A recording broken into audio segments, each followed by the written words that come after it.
Welcome guys, I hope you are fine. Spirulina, a blue-green algae, is actually a highly nutritious superfood. It is commonly used as feed in aquariums.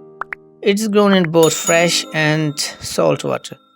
NASA has extensively researched this algae spirulina and even used it in space missions thanks to its impressive nutritional profile, as well as its potential for being grown out in space. Benefits of spirulina. The single teaspoon of spirulina contains 4 grams of protein, essential amino acids. Similarly, it also contains a reasonably chunk of your daily required levels of copper and vitamin B. Here are other benefits. Prevent oxidative damage. It's also a fantastic source of antioxidants that help to protect your body against oxidative damage. In a study from Iowa University, Seoul, South Korea, conducted on the people with type 2 diabetes and found that 8 grams of spirulina per day significantly reduced markers of oxidative damage. Reduced blood pressure. It was inferred from the study that this is in turn could lower your risk of heart disease. The risk of another marker for heart disease, high blood pressure, could also be lessened according to a 2000 study which found a dose of 4.5 grams per day to reduce blood pressure in individuals with normal levels. Improve gut health. Spirulina can also be digested easily because of the soft walls in its cell structures, so it improves gut health.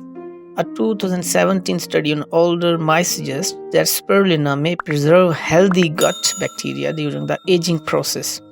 Increase workout stamina. Spirulina's surprising effect on athletic performance is well known. According to a research from the Greek Institute of Human Performance and Rehabilitation, only a 6-gram dose of spirulina prior to a 2-hour run took less time to feel tired after and increased their fat oxidation rate by 10.9%. Cure allergy. The most peculiar benefit of spirulina is its treatment for allergic rhinitis. According to a 2008 study on 127 people, finding 2 grams of spirulina per day dramatically reduces symptoms like nasal discharge, sneezing, nasal congestion, and itching. How to use? Well guys, tablets or capsules are probably the easiest way to give it a go. Most of these supplements start at only 500 mg, which is quite low, with most of the reported benefits coming from doses over gram. So look for higher basically. Another way is through a stand-alone powder that can be stirred into water, juice, or a smoothie. Precautions. Now spirulina comes from the sea, so don't be surprised by the salty taste. It is an acquired flavor, best mixed in and balanced with others.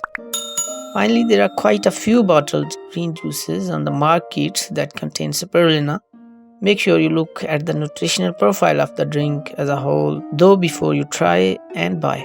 That's it guys, I hope this video will be informative for you. Thanks for watching.